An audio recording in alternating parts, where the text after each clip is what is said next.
सध्या आपण आहोत अलंकापुरी अर्थातच मयुरी पार्क सेलू या ठिकाणी एकनाथ ज्ञानेश्वरी पारायण सांगता सोहळा मोठ्या उत्साहामध्ये सेलू शहरामध्ये संपन्न होत आहेत। यासाठी गावागावामधून उपवासासाठी खाद्यपदार्थ येत आहेत। खास पिढी पिंपळगाव आणि देवी पिंपळगाव यांच्या या गावच्या ग्रामस्थांच्या वतीने खास वारकऱ्यांच्या सेवेसाठी 8 क्विंटल बासुंदी या ठिकाणी वारकऱ्यांच्या सेवेसाठी दिलेली आहे। काय भूमिका काय म्हणणं आहे?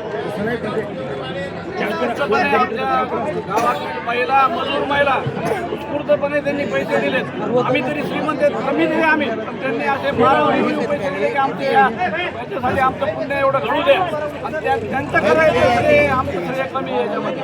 अगदी बरोबर। आमची भावना ही आहे की गोरगरीब ज्या महिला आहेत त्यांनी या ठिकाणी आपल्याकडनं जे 50, 100, 500, 1000 जे रुपये होते त्यांना एवढी इच्छाच एवढी होती की मला सेवा करायची आणि त्या सेवा भावनेतून त्या ठिकाणी त्यांनी ही सेवा देण्याचा प्रयत्न केला आणि त्याची पूर्ण याची भावना केली पूर्ण। क्या बात आहे। कलेक्शन काय काय भावना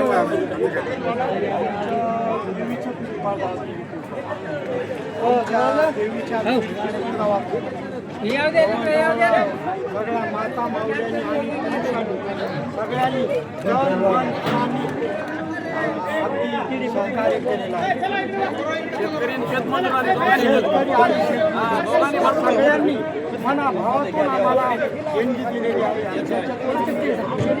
आज बासुंदी आणलेली आहे। मी दोन्ही ग्रामस्थांचं टीडी पिंपळगाव आणि हिंगळी पिंपळगावच्या ग्रामस्थांचं मनापासून धन्यवाद व्यक्त करतो की वारकऱ्यांच्या सेवेसाठी आपण खास करून काय म्हणतात बासुंदी या ठिकाणी उपवासासाठी दिली आहे। पुन्हा एकदा आपल्या दोन्ही गावाचं मनापासून धन्यवाद व्यक्त करतो आणि थांबतो।